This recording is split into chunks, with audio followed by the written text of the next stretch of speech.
Jerry, your name. Are you ready? Yeah. Gerald Piazza, age 85, September 8th, 2017. Location, St. Paul, Minnesota. Relation to partner, uncle and great uncle. Okay. Yeah, my name is Thomas Piazza, age 78. Today's date, repeated, September 8th, 2017. Location, St. Paul, Minnesota. And I'm the nephew of the interviewee. Okay. And my name is Chris Marnell. I am 49. Today's date is September 8th, 2017. We're in St. Paul, Minnesota. And my relationship to Jerry, I am his great nephew. Jerry's my grandfather's brother. And Tommy is Jerry's nephew.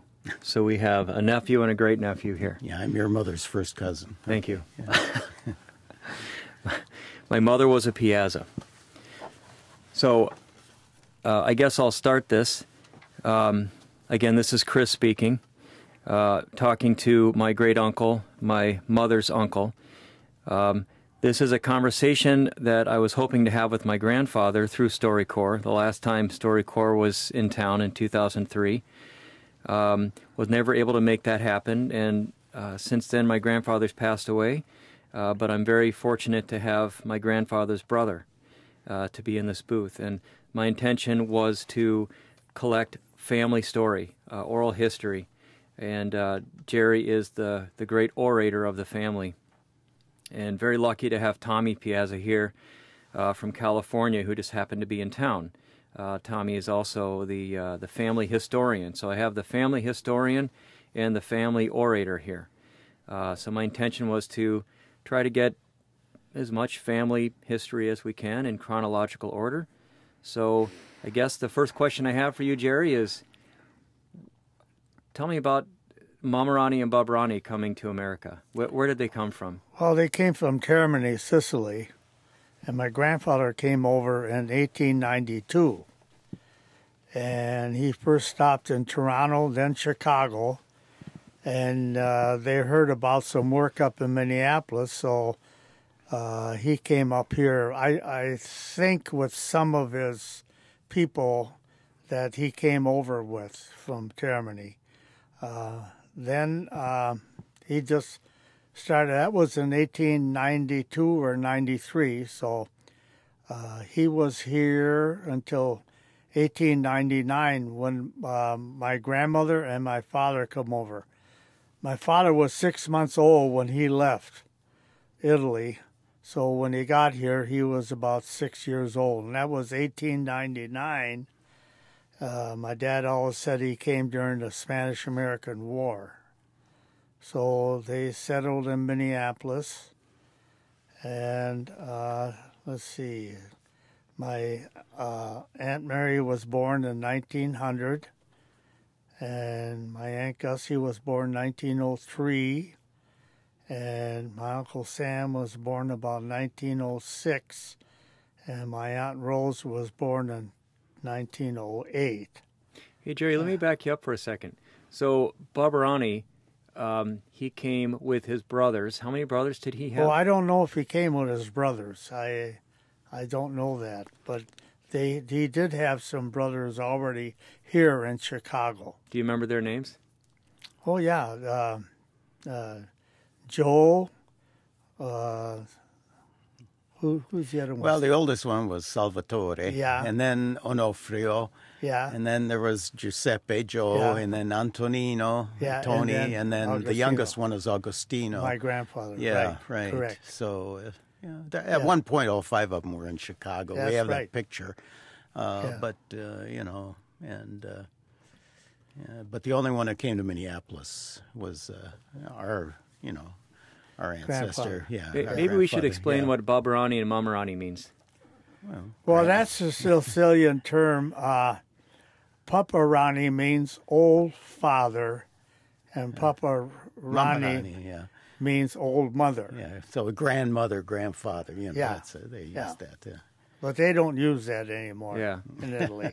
Yeah, that's No. old dialect. Yeah, That's right. sure, Yeah. So, was Paparani married when he came? Oh, he, sure. So he had Yeah. gotten to Chicago and then went to Minneapolis and then sent for his wife. Yeah, when Yeah, he got enough after money. Yeah. After 6 years. Okay. Yeah, it takes a while to get enough Yeah. money to bring the Yeah. family over. Wow. I think the plan was that he was going to come over here and make some money and go back. Yeah, they were looking for gold in the streets. Yeah, They figured and, they could just put a what little bit in happened this was bushel. Yeah. He didn't like the ocean, so he never went back. But a lot of people came here, and they made 2 and 3 trips back to Italy and Yeah. back. Yeah. Yeah. So, And every time they went over there, they had a couple of children. So then they would come back over here.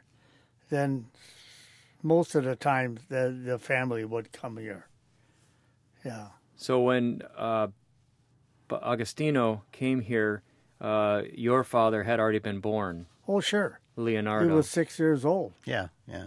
So did Yeah. Leonardo know his father? Like, how old was Leonardo he- when Agostino left? 6 months old. 6 months old. Okay. Yeah, he didn't Yeah. know. And they, Yeah. No, he didn't know him. And Yeah. they came over. My The word is grandfather- above and on. He said, he "Is was this the the devil. one?" Yeah, he'd been raised without a father back Yeah. there, so he was a terror. Yeah, he was. Well, maybe we'll get to that. I've heard stories about him. Yeah. Anyway, yeah. Well, anyway, okay, go on. So Babarani gets to Minneapolis. He sends for your mother. And what was your mother's name? I'm No, sorry, my your grandmother's name. Rosario. Rosaria. yeah, Yeah. but Ali. Badali. Yeah, Okay. Badali. And Agostino was a Piazza Yeah, Plota. right. Piazza Palotto. Yeah. Yeah. So how did he find? So the house that your father grew up in, was that the first house that Agostino landed on? They lived on Ralston Avenue, which is right off of Glenwood, in a little house. I don't know how And they I survived. think it was railroad land. Yeah. and Would this how have been they like early survived. 1900s? Yeah. Yeah, Yeah. yeah, sure. And about, 1910, they built that house on Morgan Avenue, Wow. Yeah, 824 Morgan, 624. 624. 24 Morgan Yeah. Avenue North, right? Yeah. It's not And there they anymore. built that, and then they moved there. They built a barn first, and they That's lived right, in the for the barn horse. for a summer, Really? and then they built the house. Yeah. What was the barn for? Well, it was their living quarters, but afterward they had a horse in there. They had a horse and wagon. He was a fruit peddler.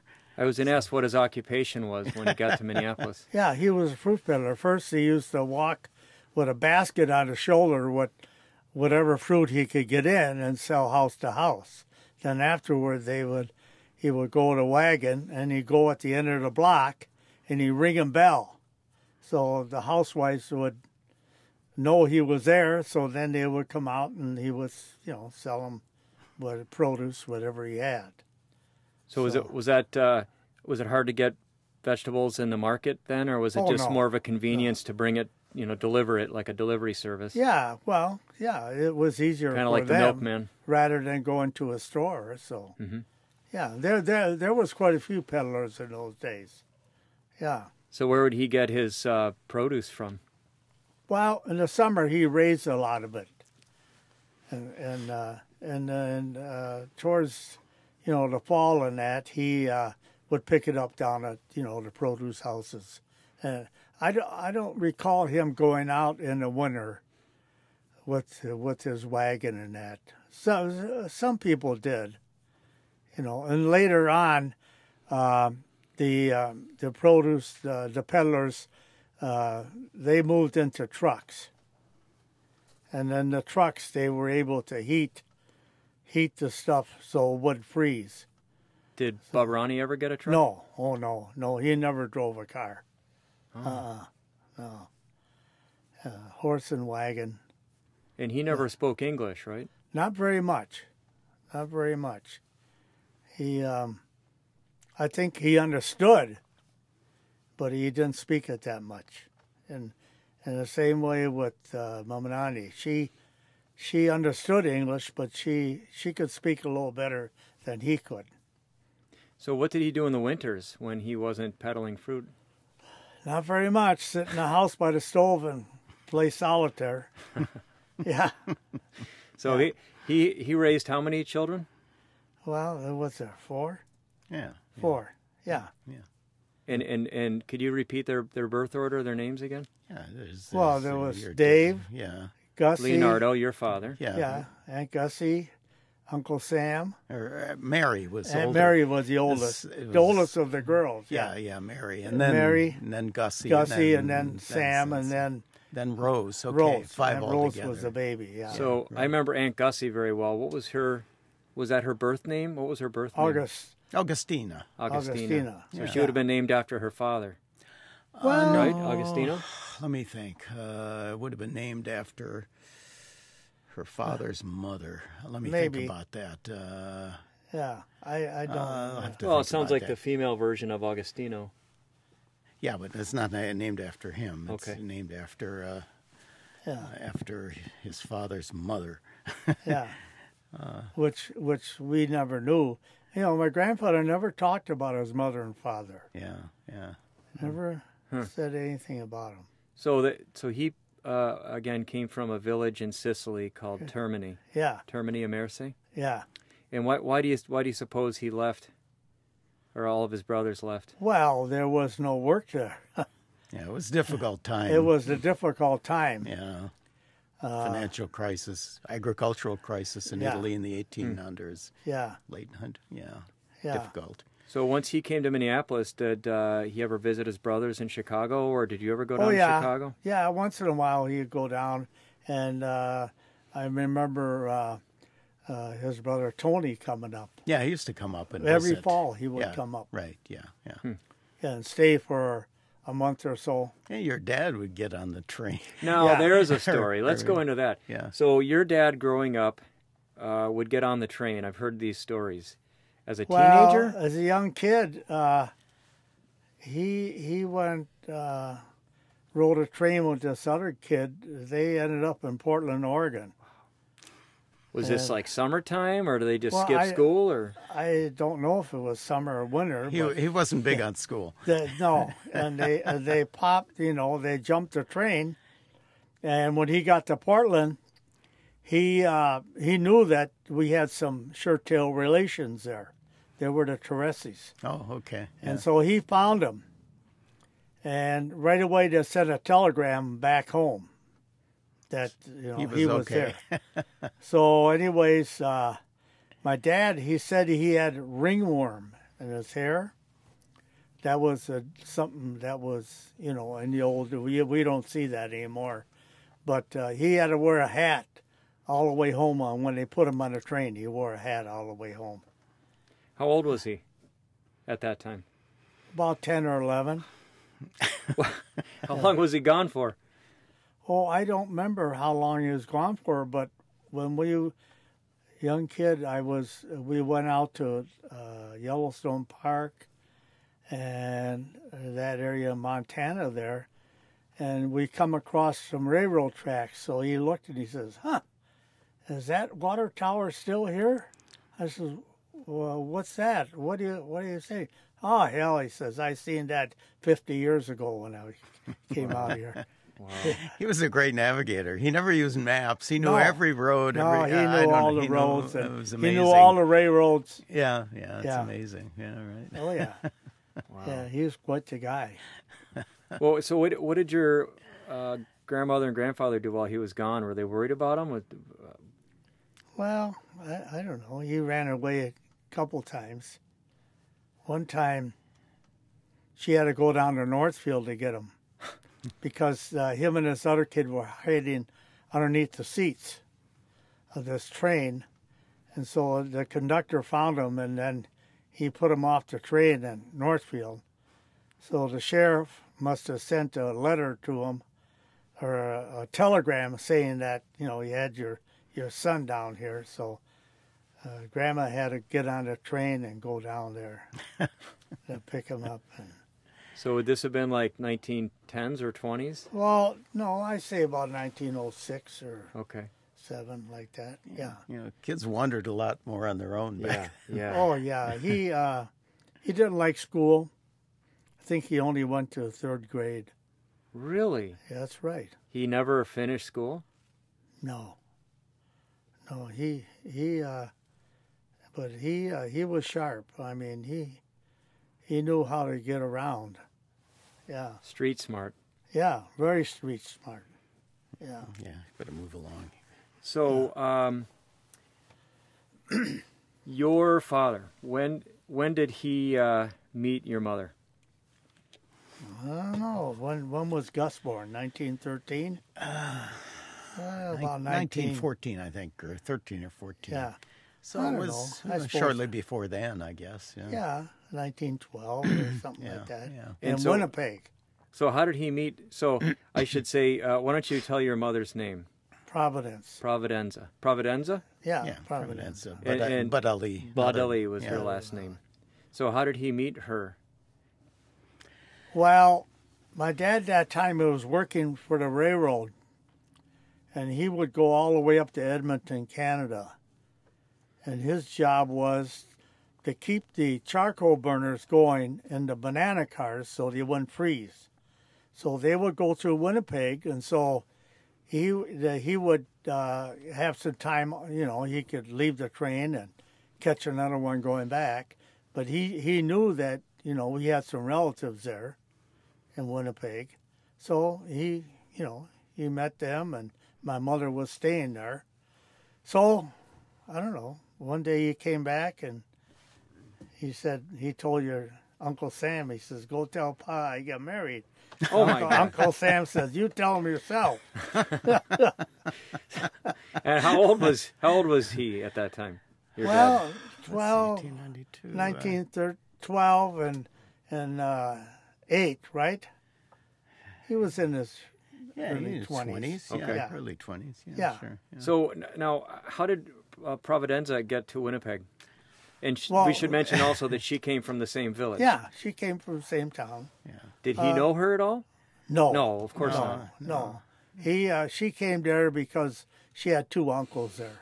And did the Piazzas know the Badalis or Oh, know sure. her family back Oh, from yes. Germany? Oh, yes. Oh, yes. So is that how was she visiting our relatives in? No, well, her she had relatives- 2 She had uncles. 2 uncles. She was visiting. She was Yeah, there. she came over there to help in the house and that, you Yeah, know. yeah. So there must have just been like an Italian community in Yeah, Winnipeg, there was quite a and few everybody Italians. was. Yeah. In Winnipeg at that time. Yeah, Sure, yeah. there were. Yeah. So they got married, and how long did it take for her to be able to come down to Minneapolis? Well, there was no problem at all after they got married. Yeah, sure. Yeah. They didn't have the borders like there is now. I mean, you could go back and forth. They didn't. So now, so at what point did your mom and dad, Leonardo and Providenza, buy a house next to your grandparents? Well, they lived in 3 or 4 different houses there. They built that house in 1924. Richard was 6 months old when they moved in, and that's the house I was born in. So your grandparents built a house, and then your parents built a house next to your Yeah. grandparents. Well, there was an empty lot between us. Yeah. They use that as a garden. Yes, I Yeah. want to talk about the garden. So was that intentional? Did they own that lot in the middle? Yeah, my grandpa owned it, and then I think my dad bought the lot on the other side of our house. Wow. So they had, 1, 2, 4 lots. Jeez. They're only 40-foot lots. So. Yeah. So you grew up in the house that your mom and dad built next to your grandparents. What did your mother say about living next to her in-laws? No problem. Okay. No, there was no problem. I mean, that's typical in Sicily. you Yeah. know, Yeah. Right. Yeah. Yeah. So, There was no problem. Yeah. So so tell us about growing up in that neighborhood. I mean, so how about explain who your siblings are from Well, Dave and my Providenza? oldest brothers, Gus and Sam and Joe and my sister Bernadette and my brother Richard. And I was the last one. And Joe is my grandfather. Your grandfather, correct. Yeah, and Sam is my father. See, Yeah. so that's the connection. Yes. So how many years difference? So you came later. Yeah, well, between my oldest brother, Gus, and myself, there was 19 years. So I was, I don't know. I don't know what the hell 1913 to 1932, you Yeah. were born. Yeah, right. Yeah. So 8 years You're the between caboose. myself and Richard. right. Yeah. I okay. was a mistake. All right. Yeah. So anyway, yeah. By the time I come along, I was pretty spoiled. Yeah. Yeah. Yeah. Yeah. Well, so tell us some stories about growing up in the neighborhood, and I'm interested in hearing about the cart and the horse and some of the chores that you and your siblings had to do. I remember the wagon and the horse. His name was Billy, and I don't recall my grandfather going in the wagon selling produce. I was too young then. He stopped selling about 1938 or something. He had a heat stroke or something, so he couldn't get on the wagon. He'd get dizzy. So anyway, but he continued to raise stuff in the garden, and by that time, Uncle Sam, was a produce manager of Lakeland Fruit.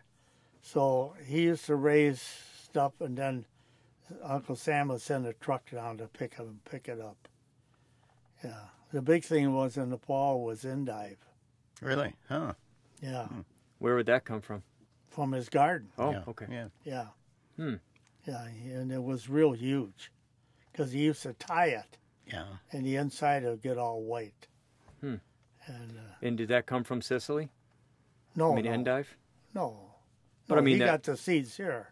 Okay, Yeah, but they used to raise it over there. right. And when they used to tie it with the Buddha.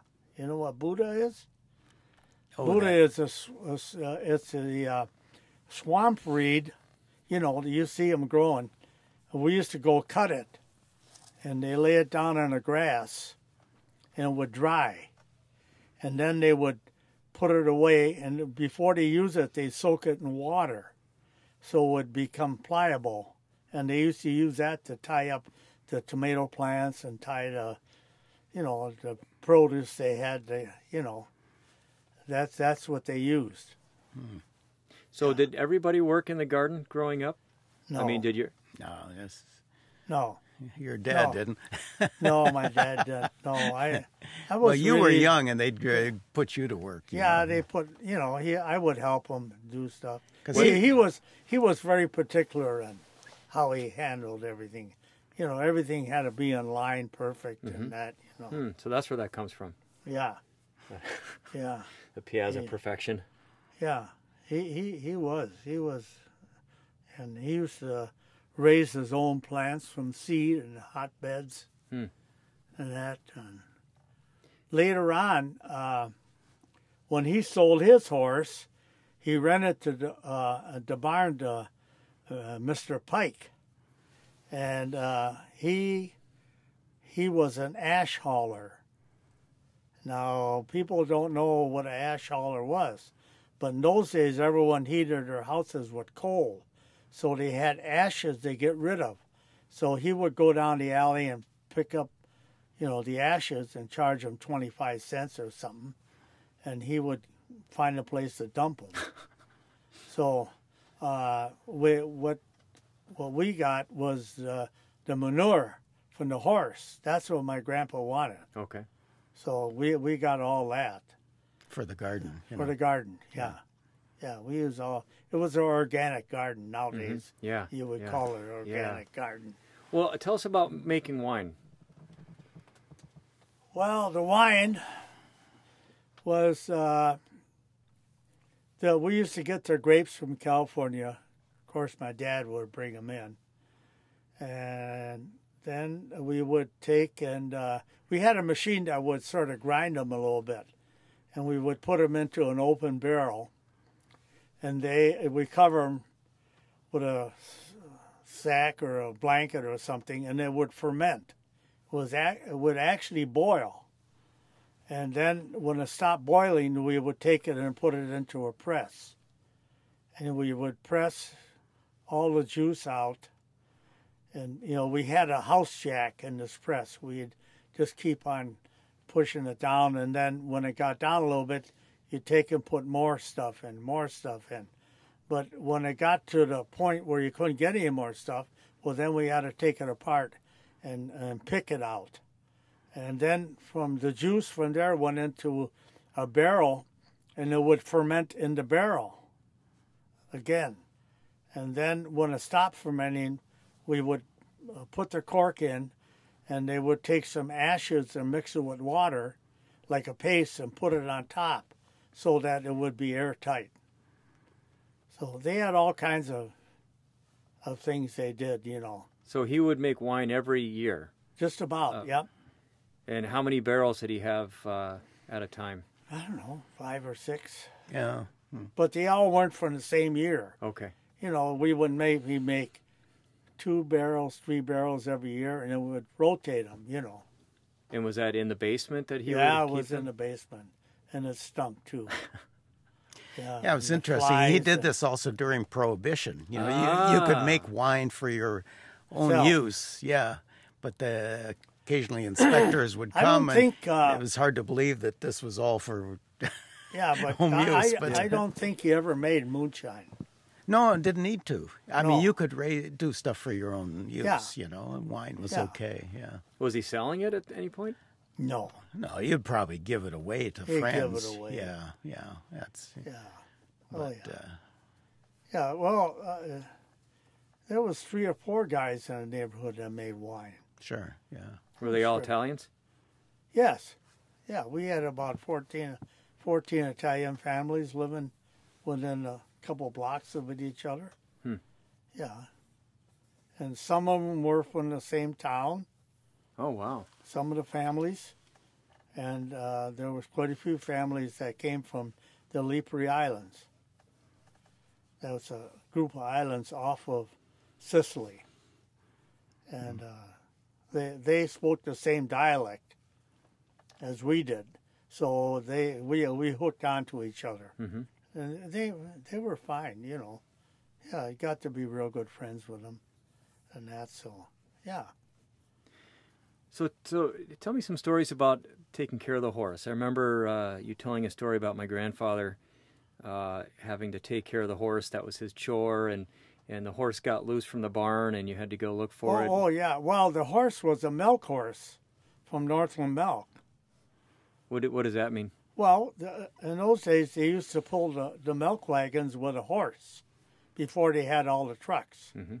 And my Uncle Bert, he worked for Northland Milk. So when they started switching over to trucks, my grandpa was looking for a horse. So B.B. Nelson, who owned Northland Milk, told Uncle, he says, bring your father-in-law down there and he can pick out any horse he wants. So, he picked out Billy. He was a big horse, yeah. And, brought him home and, he used How do you suppose you got him home? Did you have to ride it home or put it in a trailer? No, they would tie a rope on it and bring him home behind a car. Oh, okay. Yeah. Like walk it. Yeah. And then right across the alley from us, we had a corral there. It was open land, so they built the corral. And this other guy in the neighborhood, Mr. Meisner, he had a couple horses because he worked for the city. He would contract out, like the snow. In those days they used to clean the snow in front of your house with a horse and a plow. And he had 2. Well, the horses sometimes would, they would fight, and they would knock the boards off the corral. And the first thing Billy did was go down to the barn on Glenwood Avenue, where he used to go all the time. So they would, wait a little bit, and they would have to go down there and get him. He'd go into the barn and go to his stall. Yeah. Was that my try grandfather? to get food? Yeah. Yeah. Was that my grandfather's chore though, to take care of the horse? Oh yeah, he took care of the horse. Yeah. Yeah. Every Sunday he'd bring the hose out and give him a bath, and he used to baby him. Yeah. And they used to get hay. I don't remember where they got the hay, but he used to get hay for him and that. So. Could you ride the horse, or was it just like for hauling? I mean, Well, was it just once in a while, your grandpa and his buddies used to steal a horse from the barn and have him pull him on a toboggan. And my grandpa would get all mad about that because he knew when he went out there the horse was sweaty and that. He knew that, yeah. It was gone, so, yeah. But. So, let's see, progressing from the neighborhood and I guess the early 30s, tell me about the origin of the Cafe di Napoli. Well, they started that. My dad and a fellow named Nick Labalestre started in 1938. And it was a parking garage for taxi cabs. That building was? The building was, yep. And they had a guy named Joseph Palin, restaurant people, and they're the ones that built all the booths and, set the kitchen up and everything. So, yeah. And it opened on December of 1938. I can remember as a little kid going down there and wrapping silverware the night before. So it was previously before the space became a restaurant. It was a parking garage. Yeah. So they must have had to completely install plumbing and electrical and yeah, they did, and they got this fellow. He was an Italian guy, and he painted the murals on the wall. Yeah, tell me about that. I met his granddaughter a couple of years ago. Yeah, what was his name? I don't remember. But anyways, so did he come from Italy to do this job, or no? He was living there. He was not an artist by her. He was just a artist by accident. Mm-hmm. So he took those murals off of a postcard, and he'd draw them freehand, and then he would paint them. Wow. Yeah, he did a nice job. I've seen pictures of it. He had scaffold. Yeah. And he would just move one section at a time. Yeah, I remember going down there when I was a kid looking at him painting. Was he doing that before the restaurant opened? Oh, sure. Okay. Oh, sure. Wow. Yeah, whose idea was that, to have a mural painted? I don't know. I don't know. So Leonardo, your dad, was what, like an investor? Yeah. In starting up the business? Yeah, Nick was the one that ran the restaurant. Aha. And my Aunt Gussie was the cashier. Until the day that she died, Yep. When did Joe get involved? Yeah. His grandfather. Well, Joe started working there when the place opened. Okay. Oh. Mm-hmm. But, he didn't know anything about the restaurant business. He never worked in there. So was he high school age at that time? Well, he graduated in 1936, so Okay. he was out of high school 2 Okay. years. I don't know. He was working some other job at the time. Wasn't he in college? Didn't he go to the U of M for business, maybe? Well, he went and took some courses in business over there. So did your dad kind of pick Joe to get into the he restaurant did. business? And Joe didn't want to, but he did. Yeah. So Nick, that was after the war, though, wasn't it? No. Oh, even before the war, he Yeah. used it. Oh, sure. Okay. 1938, Joe started working there. But more as a cook or in the kitchen? No, as in the front. Oh, in the front. Yeah. Yeah. Okay. Yeah. So your dad bankrolled the business, and Nick was the restaurateur. Nick had money in there too. Okay. Yeah. And was Nick part of like the startup and the menu and stuff like that, sure, or the main sure. chef? He was a very good baker, and he had worked at the Radisson Hotel, and that. Nick was the one that, he ran the restaurant. So then, what happened when World War II started? Well, Joe, your grandpa got drafted into service, so that left Nick and Aunt Gussie to run the restaurant, And it was a little tough running that place during the war because they couldn't get. Well, they couldn't get meat and they couldn't get other stuff. They had like meatless meatballs and Wow. and one day a week they didn't have meat.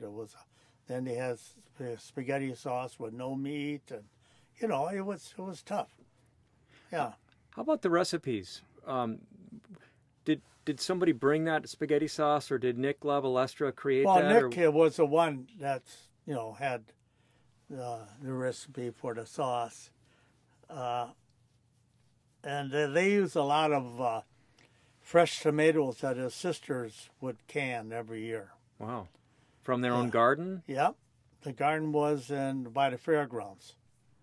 And I don't know how many jars of, two-quart jars of sauce that they would put up every year. But so the Nick Labalestra would sort of be the originator of the sauce, the pickling spices less, yeah. and the sugar and the unique combination of ingredients. Yeah. But what happened after the service was that when your grandpa got home, him and Nick they didn't get along. So Nick says, "Well, either you buy me out or I buy you out." So Joe didn't have any money, so my mother had a little money and my dad, and they bankrolled to buy Nick out.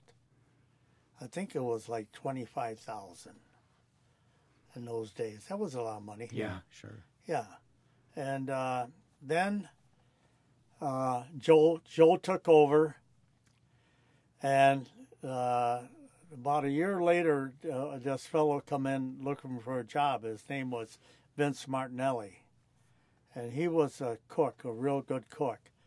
And between him and Joel, they're the ones that put together the spaghetti sauce. Oh, okay. That we had. Yeah, they're the ones that put it together. Was it different than other spaghetti sauces? Yes, it was. Yeah. Was it more associated with like Southern Italian? Yeah, more or less. Sicilian. Yeah. Mm-hmm. Yeah, we didn't serve any Northern Italian food like they do now. Okay. We didn't have gnocchi. We didn't have pesto or cream sauces. No, we didn't have any of that. No. Well, better start wrapping. Yeah, maybe you could tell me a few stories about World War II. All of your brothers in the war, Yeah, and my I had grandfather. four brothers in the service. And then I went in after, so we had 5. And then my dad was in National Guard First World War, so all 6 of us served our country. Wow. So. And you all came home. Yeah, my 4 brothers, yeah. Yeah, my mother turned gray during the war, worrying and everything, But I think your grandfather was the closest one to come to combat. And could you tell me what his role was? Well, he was a cook. Mm-hmm. He went into service, and he was a cook at Fort Snelling. And then he got on the trains, the troop trains, and he cooked on the troop trains. And they had a cook car where they cooked with coal, and to feed these guys in the train. And they didn't stop to feed them; they fed them on the go. Like they would go down the aisle, and one guy would give them, they had their mess kit. One guy would give them mashed potatoes, one guy would give them a vegetable, one guy would give them meat. And your dad said these guys, a lot of them never ate so good because they had, they had come through the Depression. So they didn't get meat and that during the Depression. So they were happy to get it, Then he got stationed in Fort Meade, Maryland, and from there, then he went overseas. And real quickly, where was he? He started... in North Africa. Okay. And then he went to Italy, and then from there he went to France. And then...